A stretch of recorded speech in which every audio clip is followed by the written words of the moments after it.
تو آپ کو کیا لگتا ہے؟ وہ تو کہتے ہیں کہ میں نے خود ہی فیصلہ کیا حملہ نہ کرنے کا، تو آپ ان کی اس رائے سے اتفاق کرتے ہیں یا وہ کوئی فیکٹرز آپ کو نظر آتے ہیں جنہوں نے ان کو باز رکھا وہاں پہ حملے سے؟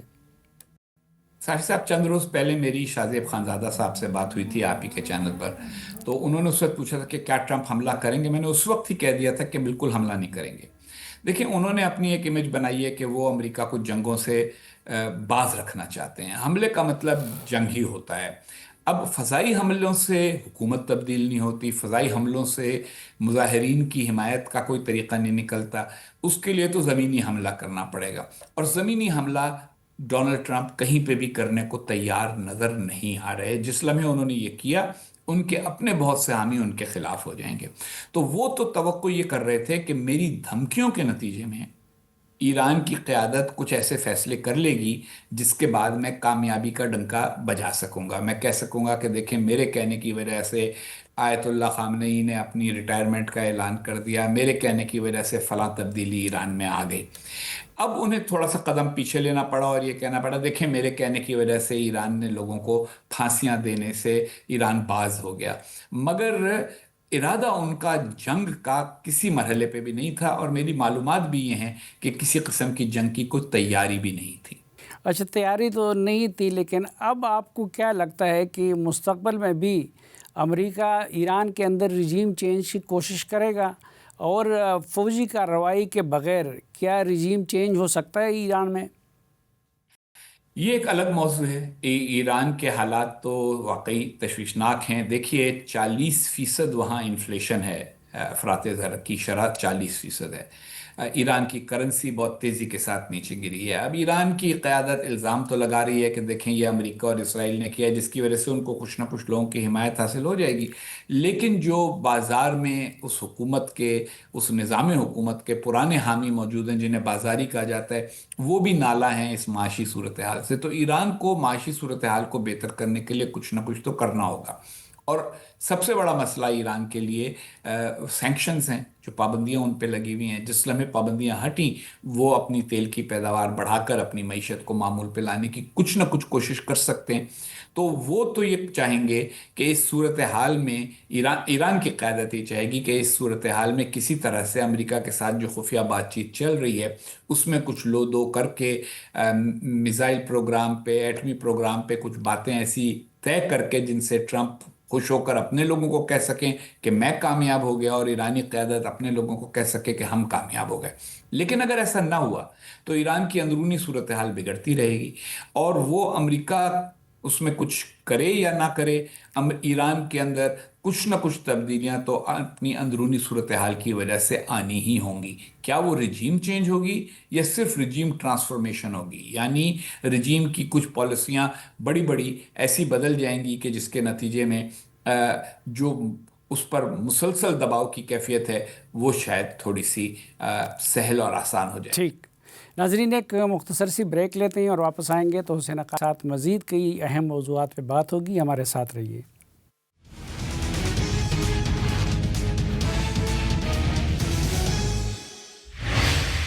ایک بار پھر خوش آمدید آپ کو جرگے میں. آج کے جرگے میں ہمارے ساتھ ہیں واشنگٹن میں پاکستان کے سابق سفیر جناب حسین حقانی صاحب. حقانی صاحب، آپ کو کیا لگتا ہے یہ جو واشنگٹن آج کل یا صدر ٹرمپ جو ہے وہ جو انڈیا سے اتنے ناراض ہے، تو اس ناراضگی کی اصل وجہ کیا ہے؟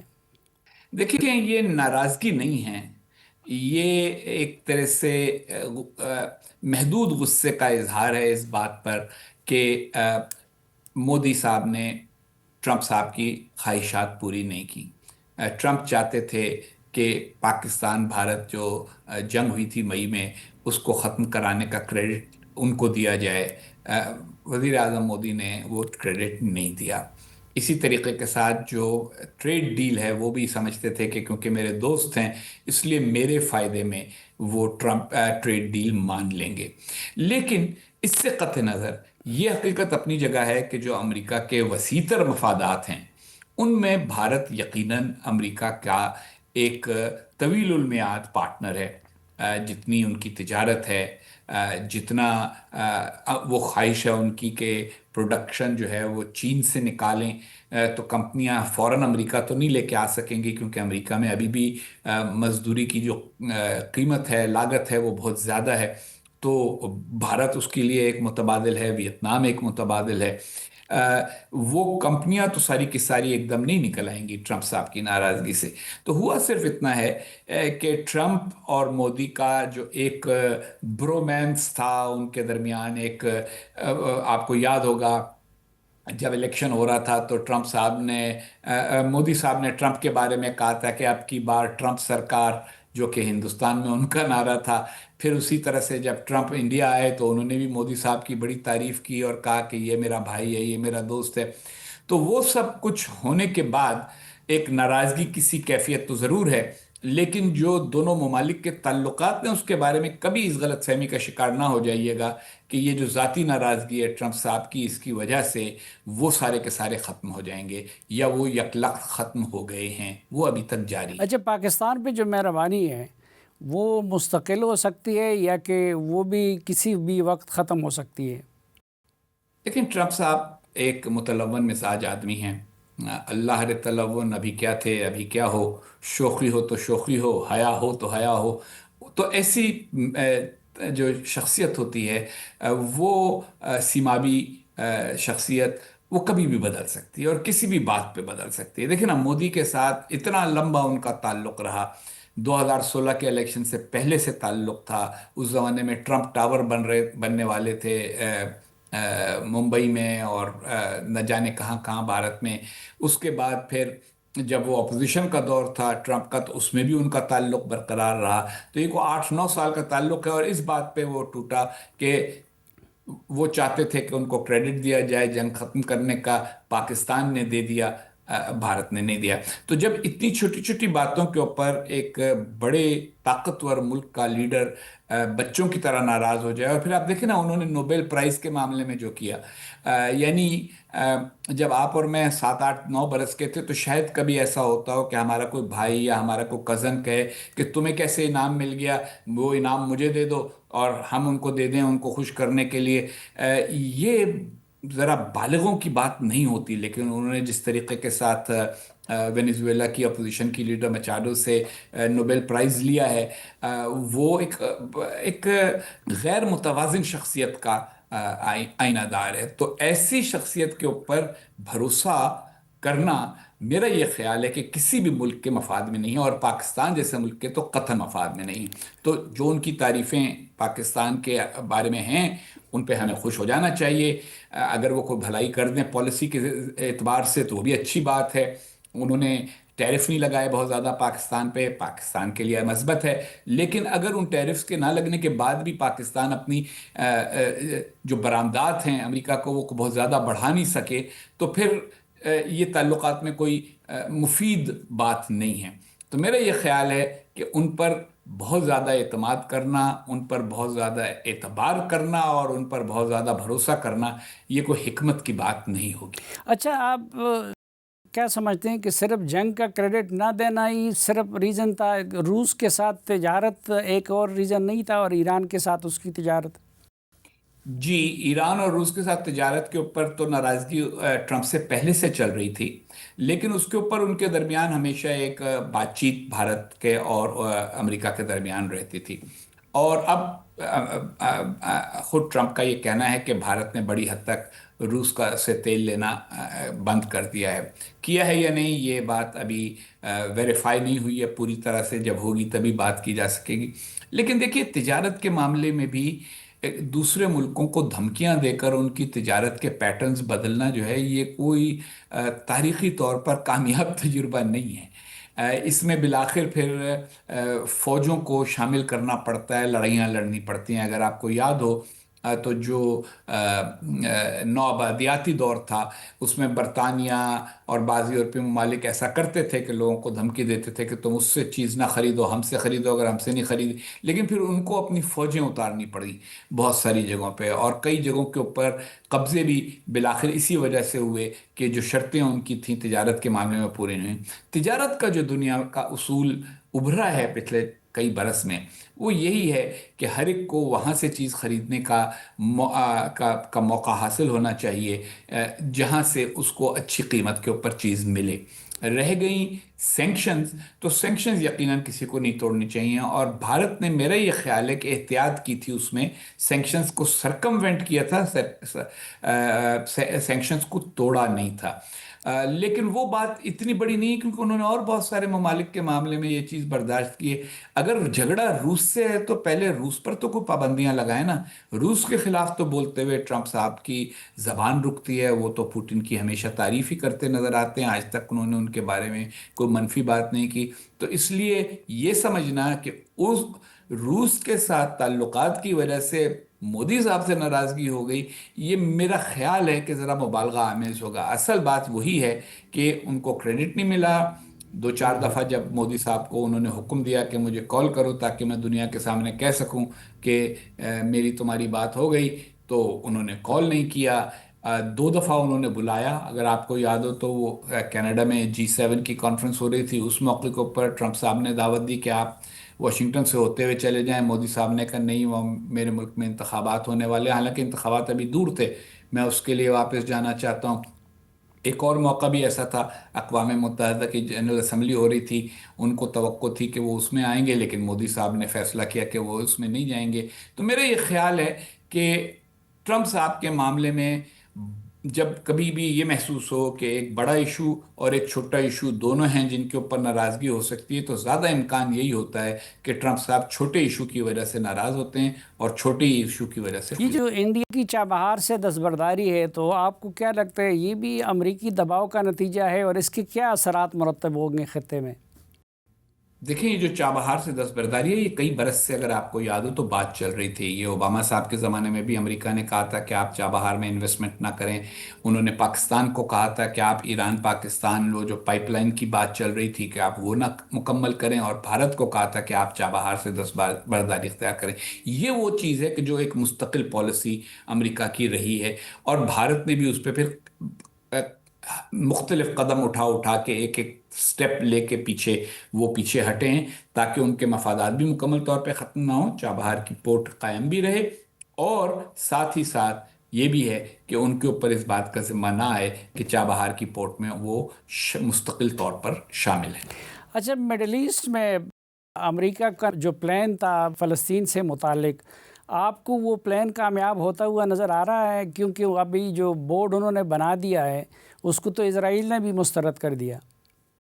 دیکھیں، اس بورڈ میں بہت سے افراد میرے ذاتی جاننے والے ہیں جن کو ہائی ریپرزینٹیٹو بنایا گیا ہے، میں انہی کے ساتھ کام کرتا رہا ہوں گزشتہ 2-3 برس سے۔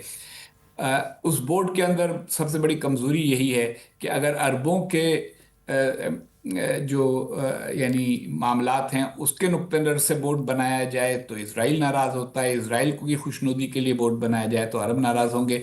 یہ وہ گتھی ہے جو سلجھانا اسی وقت ممکن ہے جب ٹرمپ یا کوئی بھی امریکی صدر یہ فیصلہ کر لے کہ ہمیں ایک اینڈ گیم کے طور پر، آخری منزل کے طور پر ایک فلسطینی ریاست بنوانی ہے۔ جب تک وہ یہ نہیں کہتے، جب تک وہ اس پر آمادہ نہیں ہوتے، تو یہ کھیل چلتا رہے گا۔ کبھی وہ تھوڑا سا دکھائیں گے کہ ہم نے فلسطینیوں کے لیے یا عربوں کے لیے فلاں قدم اٹھا لیا، اور کبھی یہ کہیں گے کہ ہم نے یہ چیز اسرائیلیوں کے لیے کر لی۔ مفادات ان کے اسرائیل کے ساتھ بڑے گہرے ہیں۔ دوسری طرف اسرائیل کا جو اثر و رسوخ ہے امریکہ کے سیاسی نظام میں، وہ بھی بہت زیادہ ہے۔ تو اس وجہ سے یہ معاملہ اس حد تک تو اچھا ہے کہ غزہ میں کچھ جنگ بندی ہوئی ہے، اس کے نتیجے میں انسانی جو یعنی انسانی ضروریات کی چیزیں ہیں وہ غزہ میں واپس آنا شروع ہو گئی ہیں۔ لیکن کیا جتنا بڑا پلان ڈونلڈ ٹرمپ صاحب بیان کر رہے تھے وہ روبہ عمل ہو سکے گا؟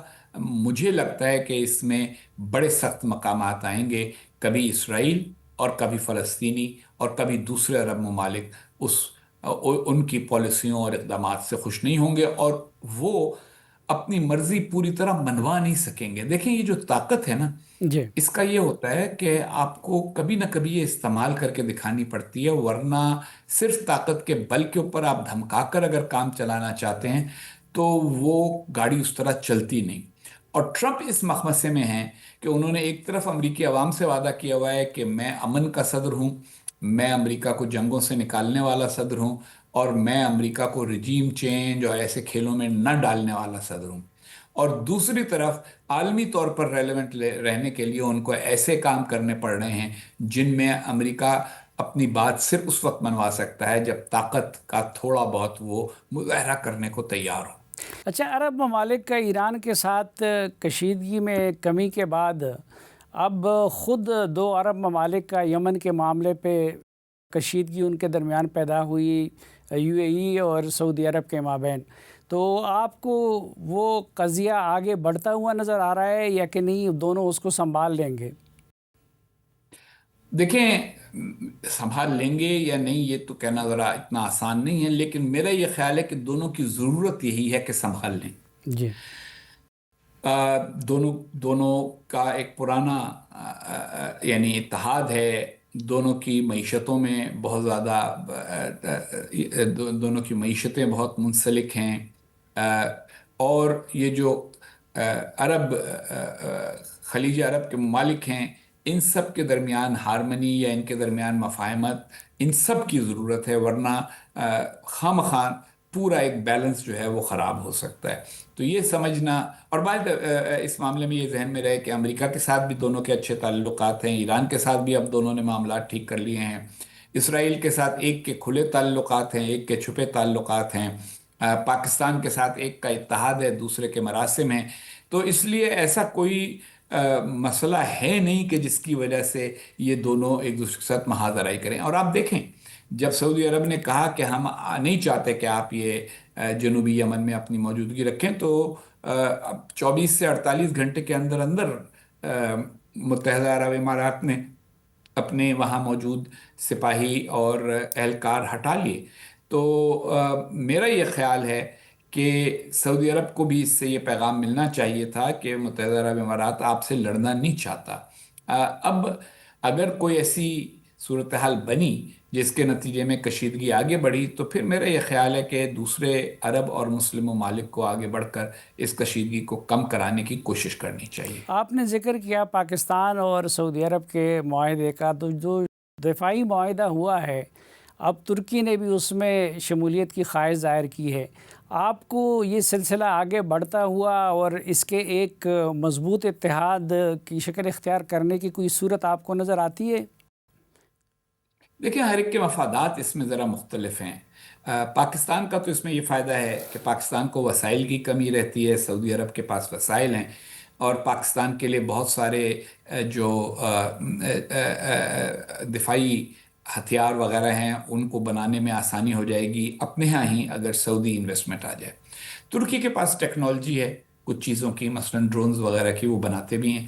تو اگر یہ سہ فریقی اتحاد بنا تو یہ پروڈکشن جوائنٹ پروڈکشن ہو سکے گی، لیکن اس میں پھر ایک مسئلہ آئے گا، پاکستان چاہے گا کہ پروڈکشن ہمارے یہاں ہو، ترکی چاہے گا کہ پروڈکشن ہمارے یہاں ہو، سعودی عرب تو اینڈ پروڈکٹ میں دلچسپی رکھتا ہے۔ تو اسی لیے یہ جو اتحاد ہوتے ہیں ملکوں کے، اس میں ہمیشہ وہ کچھ حصہ ہوتا ہے جس کے اوپر اتفاق ہوتا ہے، کچھ مسئلے ہوتے ہیں جس میں مفادات کا تھوڑا بہت ٹکراؤ ہوتا ہے، اور کچھ چیزیں ہوتی ہیں جن کے اوپر بات چیت کرنی پڑتی ہے۔ تو یہ دیکھنا ہوگا کہ بات چیت کہاں تک آگے بڑھتی ہے، اور خود ترکی کی اندرونی سیاست کا اونٹ کس کروٹ بیٹھتا ہے، اور ترکی کے وسائل کی پوزیشن کیا رہتی ہے، کیونکہ ترکی کی معیشت کو بھی بہت سارے چیلنجز کا سامنا رہا ہے پچھلے 2-3 برس میں۔ ناظرین، ایک مختصر سی بریک اور واپس آئیں گے تو کچھ مزید اہم موضوعات پہ بات ہوگی۔ حسین حقانی صاحب سے ہمارے ساتھ رہیے۔